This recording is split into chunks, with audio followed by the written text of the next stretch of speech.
Hello everybody and welcome back to the page. I am your host Ashriel Moore, the ambassador of the African Diaspora Collective here in Israel. As per usual, I want to continue to expose you to the communities of African ancestry here in Israel and give you kind of an inside look into a lot of the happenings with these communities. Because first of all, most people don't even know about the existence of more than 500,000 people of African ancestry here in Israel. And so most likely you wouldn't even know what's taking place in those communities if you don't even know that they exist. So this time I want to focus on a very wholesome moment that was long overdue. And this is a truce that we managed to strike within the Eritrean asylum-seeking community a few weeks ago. Let's watch this first of all, and then we'll get into it afterwards.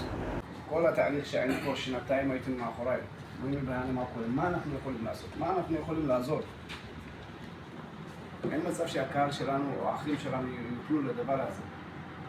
כל מעבד, כל רצח היה כאב לכם, כאבתם מאוד.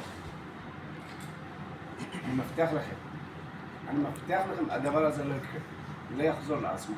הם מבטיחים לכם, הדבר הזה לא יקרה.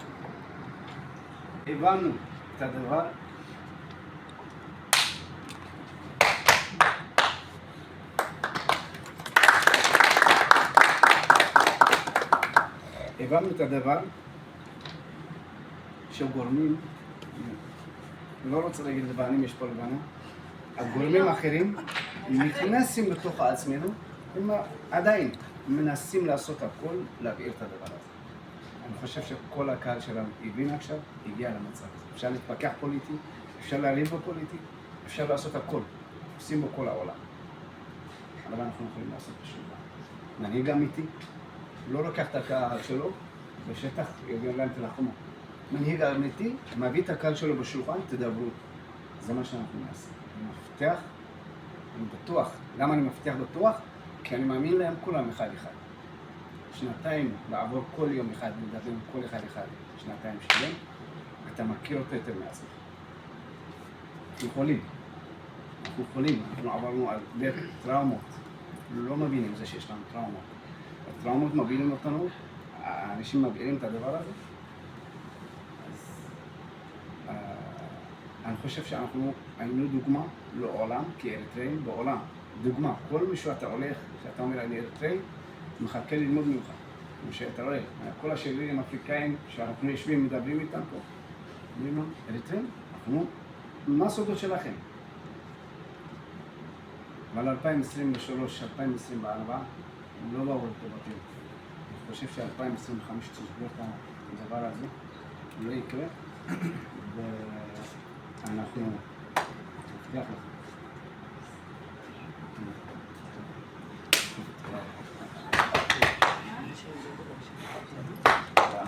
So what we just saw was one of the leaders of the Eritrean community, and obviously I was there in this event, where they managed to bring together some of the leaders, both from the opposition and from the coalition. What does that mean in essence? There were people who opposed the regime in Eritrea. And because they were in opposition to the regime, then they were being persecuted.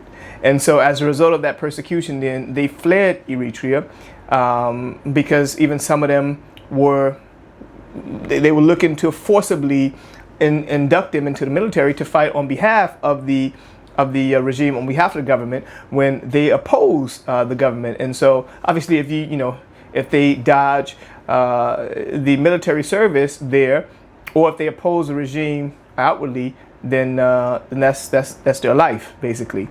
And so a significant amount of them were then fleeing that. So they fled to Israel seeking for asylum from that. And Israel hadn't been easy on them at all. As a matter of fact, Israel refers to them as infiltrators as opposed to asylum seekers or refugees, which is very unfortunate. But that's something also we've been fighting. Nonetheless, in 2022-23, things kind of really started to boil over, and the reason why was because supporters of the regime who are here in Israel, in addition to other supporters of the regime who, for some odd reason, came to Israel. Obviously, they're not refugees, they're not asylum seekers or anything. So, the question was, why are they being allowed to come to Israel? What is the purpose?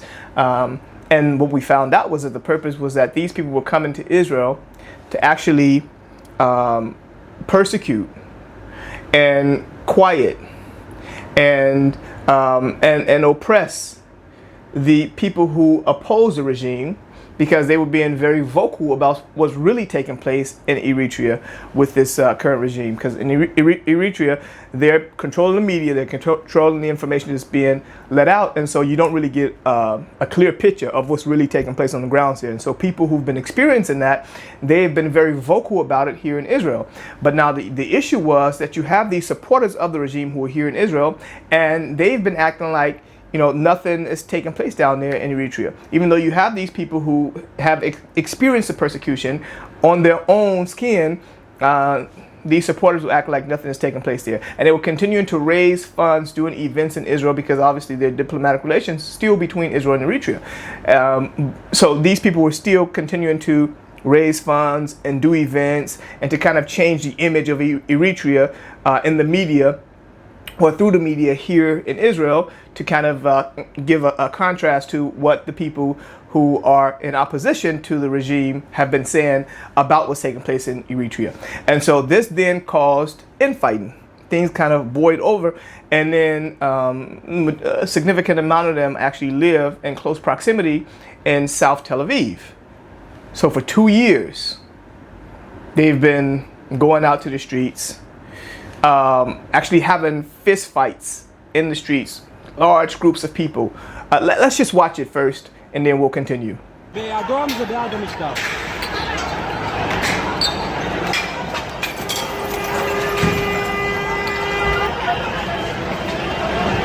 תראה, מול העיניים שלנו, אידיה. וידאו. תראה. זה וידאו.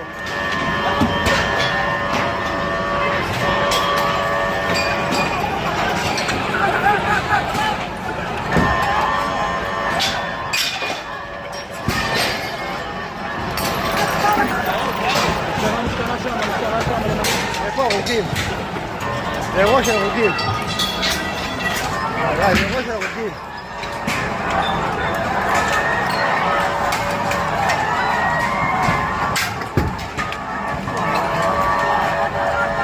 So this is what was taking place there. Now, a lot of people lost their lives because of this infighting. You also had external organizations and people who had a vested interest in keeping this feud happening between these two Eritrean groups, because one, they don't want them here in Israel, and so that's a convenient then excuse to deport a lot of them from Israel, because they're violent, because they're causing issues in the south side of Tel Aviv, because they're causing fear and concern in the midst of people who are living in this area. So as a result of that, then these people have to be kicked out of Israel, because now they have become a threat. They've become too problematic. We didn't want them here in the first place, and so now we have a pretext for why we need to deport them from Israel. And so obviously people will continue to invest in keeping these flames up. But we've been working hard, tooth and nail, speaking to the opposition, speaking to those who are pro the government, pro the regime, seeing how we could be able to bring these people together, trying to change their minds and their thoughts about how they view their brothers and sisters, regardless to the political aspect. These are your brothers and sisters, helping them to understand how these external organizations and hands and peoples are working in order to continue to steer the pot so that they can continue this infighting, because at the end it provides to them that that pretext that they needed to be able to do what they wanted to do anyways. How these things then are affecting these communities, these people who are looking for true asylum from what's taking place now. And even if you don't necessarily agree with what's how they're going about it, fighting and killing and you know, and causing another level of fear within these communities, within these people. People can't even walk down the street because they're afraid that somebody from the opposition may run up on them, or somebody from the pro side may run up on them. You know, that's not a way to live. That's not a way to operate. And so we managed to speak to these groups both individually, but then we managed to start slowly but surely bringing a few leaders, you know, to the table from both sides undercover, and discussing these things with them, opening up their minds to be able to see their brother as themselves, to become their brother's keeper, and to understand that this is way bigger than politics. This is talking about the lives of our people. This is talking about allowing those external forces to continue to cause infighting within our communities. And we decided together that we were not going to allow these agent provocateurs to continue to stir the pot within the Eritrean community and to cause them to continue infighting. And we decided then to come together to the table of brotherhood, to put all of our issues on the table, to discuss them, to get to the root of this trauma, to work on healing together, and to move out with a new direction in a united force, in a united front, to work for the betterment, the upliftment of the Eritrean community here in Israel. And we managed to do that successfully. So what the brother was talking about here, my brother Berhani Nagasa, he was just mentioning the fact that it was hard. It was a lot of work. It was a lot of toiling. It was heartbreaking to see how these things were going about for 2 years. I mean, it was actually, it was tearing their communities apart. But we managed, by the grace of God, by the help of all of those who were involved, we managed to strike a truce within this community. And they came together and pledged to one another that no longer will we continue this fight. We are going to have to look for different ways to disagree and ways to actually work together on things that we actually do agree on. And so I think that was, and I know as a matter of fact, that was a relief, a major relief for this community that has been torn for the last 2 years with this infighting. And I believe him when he says that their community is no longer going backwards. From 2025, we're going forward, we're moving forward, we're leaving all of that in the past. All of those wounds, now we have to come together and work together for the purpose of healing within this community. And so I just wanted to get on and to share this great news with you all, which has, you know, just really been uplifting for these communities. And it's just another example for how we, once we sit at the table of brotherhood and discuss our issues and understand the source of them and understand how external forces are impacting a lot of things that we have going on internally, and then decide that now we're going to beat our spears into pruning hooks. We're going to work together now for a greater cause, for a greater purpose, to uplift the community while so many others are trying to break us all down. So once again, thank you all for sharing these moments with me.